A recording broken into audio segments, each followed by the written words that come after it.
시간이 되었으므로 2025년 12월 24일 수요일 아침 예배를 시작하겠습니다. 다 같이 주의 기도로 시작합니다. 하늘에 계신 우리 아버지여, 이름이 거룩히 여김을 받으시오며 나라가 임하옵시며 뜻이 하늘에서 이루어진 것 같이 땅에서도 이루어지이다. 오늘 우리에게 일용할 양식을 주시옵고 우리가 우리에게 죄진 자를 사하여 준 것 같이 우리의 죄를 사하여 주시옵고 우리를 시험에 들게 하지 마시옵고 다만 악에서 구하옵소서. 나라와 권세와 영광이 아버지께 영원히 있사옵나이다. 아멘. 거룩하시고 자비로우신 하나님 아버지, 오늘도 우리에게 새로운 하루를 허락하셔서 진심으로 감사드립니다. 누구에게는 이 시간이 마지막의 시간이 될 수 있지만 우리는 하나님께 예배드리는 시간이오니 하나님, 신령과 진정으로 드려지는 귀한 예배 되게 우리의 마음을 주관하여 주시옵소서. 하나님, 어제 하루를 돌아볼 때 우리가 하나님을 근심되게 하는 삶을 살았음을 고백합니다. 우리의 마음속에 교만과 망상과 정욕으로 하나님 나라를 위해서 살기보다 이 세상의 욕망을 위해서 나의 정욕을 채우는 데 있어서 보다 열중하였음을 고백합니다. 하나님 용서하여 주시고 다시 하나님 자녀답게 오늘을 보람되게 반듯하게 살아갈 수 있도록 주의 온종 베풀어 주시옵소서. 하나님, 우리는 한 치 앞도 내다볼 수 없는 연약한 존재입니다. 그런데 마치 영원히 이 땅에서 사는 것처럼 살 것처럼 사는 경우가 많이 있습니다. 하나님 용서해 주시고 늘 우리가 성령 하나님과 동행하여서 무엇이 더 중요하고 무엇을 먼저 해야 할지 잘 판단하고 실천할 수 있는 그런 지혜로운 자가 되게 하나님 역사하여 주시옵소서. 우리 성석교회가 교회 공동체로서의 역할을 잘 감당하여 하나님 나라를 확장하는 데 있어서 아름답게 사용되어지는 귀한 교회 공동체 되게 하나님 강권적으로 역사하여 주시옵소서. 심신이 연약한 우리 지체들에게 함께 하시사 저들의 마음을 다 잡아주시고 저들의 연약한 육신을 하나님께서 긍휼히 여겨 주시사 잘 보듬어 주셔서 건강한 상태에서 하나님의 일을 감당할 수 있도록 주여 은혜 베풀어 주시옵소서. 우리의 자녀들, 우리의 부모님에게 함께 하시사 영육의 강건함을 지켜주시옵소서. 모든 말씀 예수 그리스도인 받들어 감사하며 기도드렸사옵나이다.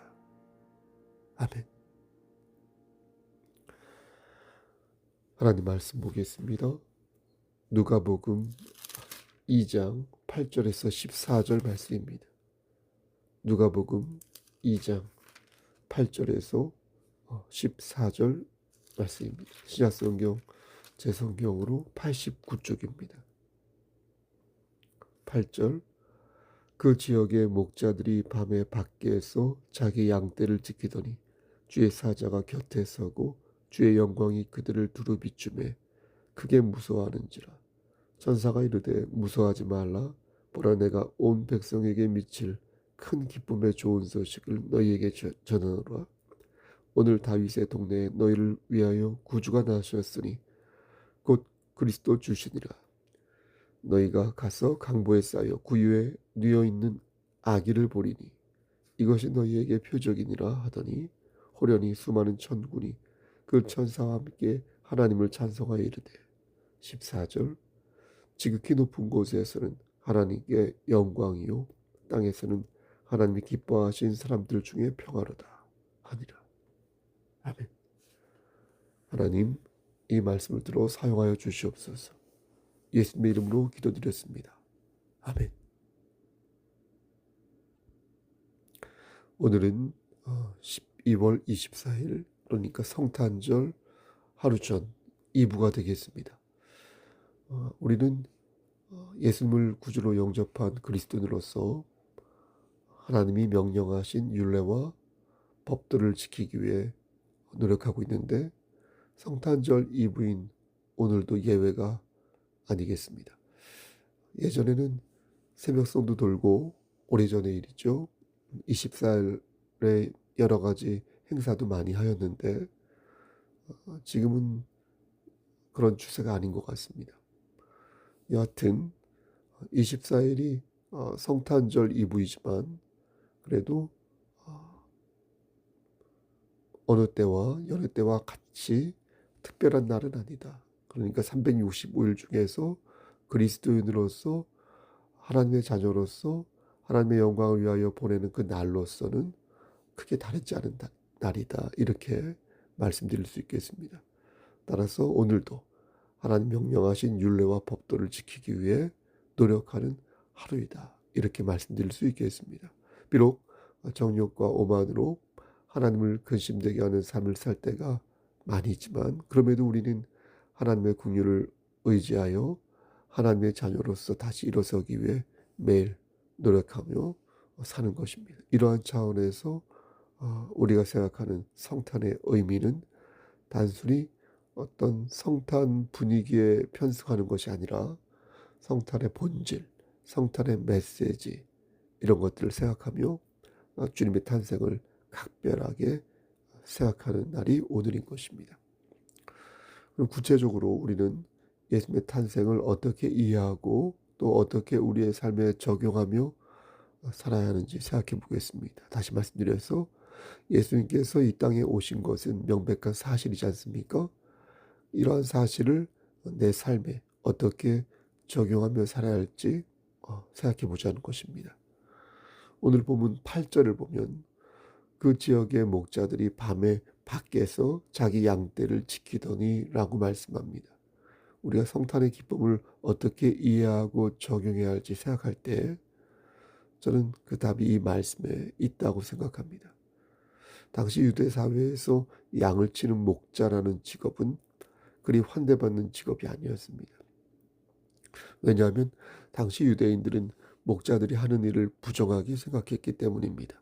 그러니까 조선시대 산업공상이라고 하여 기술자와 상인을 천대하였지 않습니까? 그런 것처럼 유대사회도 목자가 하는 일을 천대케 보았습니다. 천대하였습니다. 근데 우리가 주목할 것은 예수님의 탄생이 제일 먼저 이러한 목자들에게 전해졌다는 것입니다. 여러분 왜 많고 많은 직업 중에 목자에게 그 사실이 제일 먼저 알려졌을까요? 사회적으로 천대를 받던 사람들에게 복음이 제일 먼저 전해졌다는 사실은 죄악의 구렁텅이에 헤어나오지 못하고 있는 미천한 인간에게 하나님께서 독생자 예수 그리스도를 보내주셨다라는 것과 일맥상통하는 것입니다. 마태복음 9장 13절에서 예수님께서는 이렇게 말씀하셨습니다. 너희는 가서 내가 궁의를 원하고 제사를 원하지 아니하노라 하신 뜻이 무엇인지 배우라. 나는 의인을 부르러 온 것이 아니요 누구를 부르러 왔다? 죄인을 부르러 왔노라. 이렇게 말씀하셨습니다. 그러므로 우리는 예수님의 탄생을 낮은 마음에서 고개 숙여 받아들여야 하는 것입니다.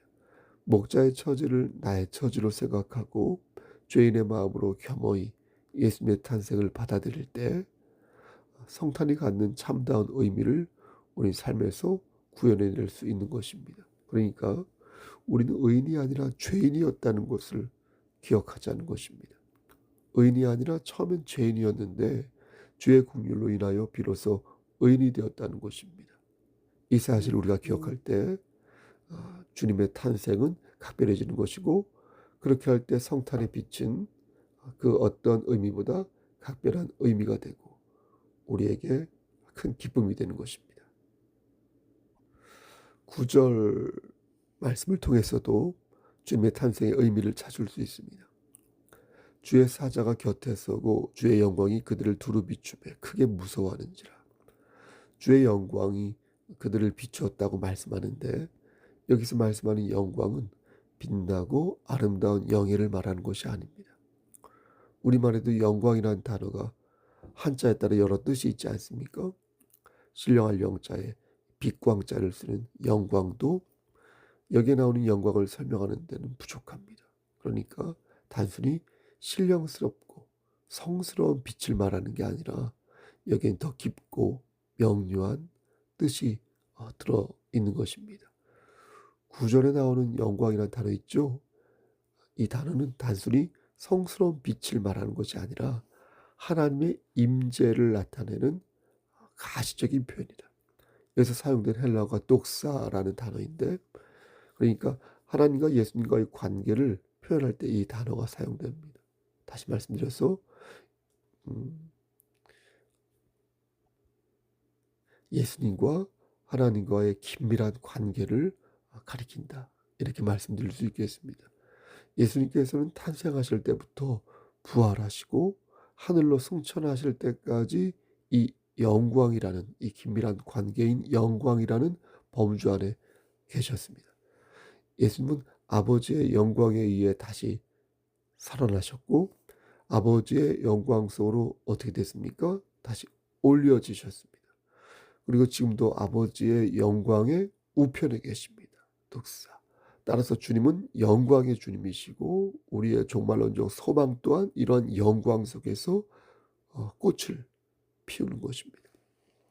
또한 성육신하신 하나님께서 이러한 영광 속에 계셨다는 것은 동시에 예수님께서 하늘로부터 왔음을 보여주는 것이며, 이런 십자가를 통해 그리스도의 영광이 이렇게 들려질 때 주님의 주님 되심이 최고조에 이르게 된다는 것입니다.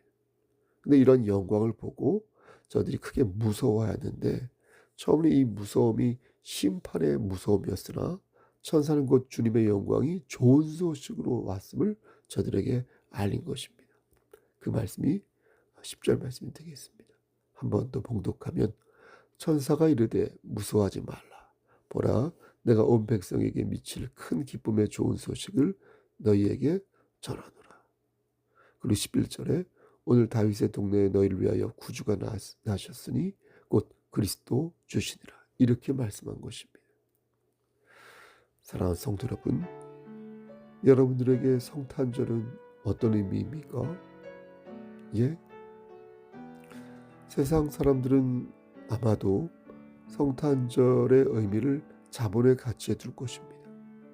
그들은 예수님을 구주로 영접하지 않은 사람들이니까 이날에 성탄절, 그리고 성탄절 이브에 그 주간에 바짝 수익을 얻을 궁리를 할 것입니다.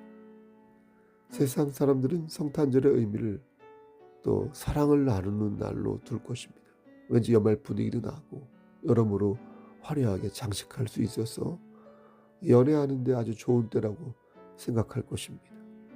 아이들에게는 예수님 대신 산타클로스를 심어주고 환상적으로 아름답게, 또 환상적으로 재미나게 하루를 유도할 것입니다. 하지만 우리는 어떻습니까? 우리는 그래서는 아니 되겠습니다. 우리의 목에 걸린 진주 목걸이를 돼지의 목에 걸린 진주 목걸이처럼 너저분하게 대해서는 아니 될 것이며, 우리가 받은 신령한 가치를 신령한 가치답게 사용하고 누릴 줄 아는 그런 지혜로운 자가 되어야 할 것입니다. 사랑하는 송석교회 성도 여러분, 우리는 성탄의 분위기보다 성탄의 본질, 성탄의 메시지에 주목해야겠습니다. 죄 인해서 의인이 된 기쁨의 경험을 성탄의 중심에 두어야겠습니다. 하나님을 경외하는 마음으로 하나님의 영광 속에서 우리의 삶을 포개고 성탄의 메시지를 아주 달게 곱씹어야겠습니다. 지극히 높은 곳에서는 하나님께 영광이요, 땅에서는 하나님이 기뻐하신 사람들 중에 평화로다니라.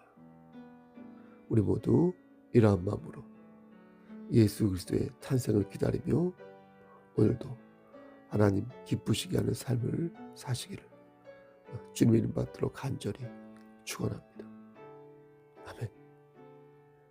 이제는 우리를 죄에서 구속하여 주신 우리 구주 예수 그리스도의 은혜와 아버지 하나님의 만극하신 그 사랑하심과 성령 하나님의 교통하시고 인도하시는 모든 역사하심이 하나님 말씀 안에서 우리 주 예수 그리스도의 영광을 생각하며 성탄절을 기다리기를 소원하는 여기 모인 성도와 그들의 가정과 이 재단과 이 나라에 하나님의 사랑하심이 세세토록 함께 계실지어다. 아멘.